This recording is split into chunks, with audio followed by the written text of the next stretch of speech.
కూటమి ప్రభుత్వంపై తీవ్ర విమర్శలు చేశారు పశ్చిమ గోదావరి జిల్లా వైఎస్ఆర్సీపీ అధ్యక్షుడు ముదునూరి ప్రసాదరాజు. ఆక్వా రైతులకు మేలు చేస్తామని ప్రభుత్వం తీసుకువచ్చిన జీవో 57తో రైతులకు కొత్తగా ఒరిగిందేమీ లేదన్నారు. వైఎస్ఆర్సీపీ ప్రభుత్వ హయాంలో 5 ఏళ్ల పాటు ఆక్వా రైతులకు యూనిట్ విద్యుత్ ₹1.50కి అందించామని తెలిపారు.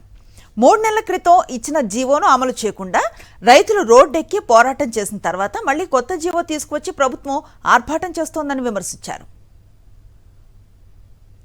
ఈ ప్రభుత్వం ఏర్పడి 2 సంవత్సరాలు అయింది.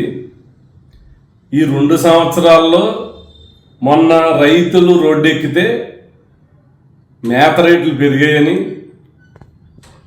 తక్కువ కొనుగోలు చేస్తున్నారని, రైతును ఆదుకోవాలని కోరటంతో మొన్ననే 9/6 ఒక జీవో ఇవ్వటం జరిగింది. 169 రూపాయిన్నరకే సబ్సిడీ ఇస్తున్నామని చెప్పి ఒక జీవో రిలీజ్ చేశారు.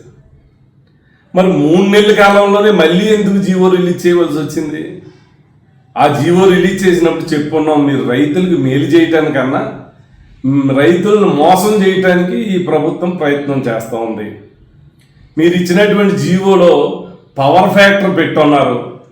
పవర్ ఫ్యాక్టర్ వల్ల ఏ రైతుకి కూడా సబ్సిడీ రాదు. ఇవాళ మళ్ళీ ఇచ్చినటువంటి జీవో ఏంటి? రేపు మార్చి 27 లోపల పవర్ ఫ్యాక్టర్ నిరూపించుకోమంటున్నారు. పవర్ ఫ్యాక్టర్ ఉంటే 0.9 నుంచి 0.95 ఉంటే ఎవరికి సబ్సిడీ వర్తించదు. అంటే జగన్ గారి కన్నా మీరు మేలు చేస్తున్నట్ట, రైతుల్ని పాడు చేస్తున్నట్ట. ఇప్పుడు ఒక్కొక్కరు ఈ పవర్ ఫ్యాక్టర్ని తప్పించుకోవాలంటే కెపాసిటర్లు వేయాలి. ప్రతి ఒక్కరు కూడా ప్రతి 6 నెలలకి కెపాసిటర్లు చెక్ చేసుకోవాలి. పని చేయకపోతే కొత్త కెపాసిటర్స్ ఎప్పుడు వేసుకోకపోయినా ఈ మళ్ళీ ఇంకా కరెంట్ సబ్సిడీ ఇవ్వరు.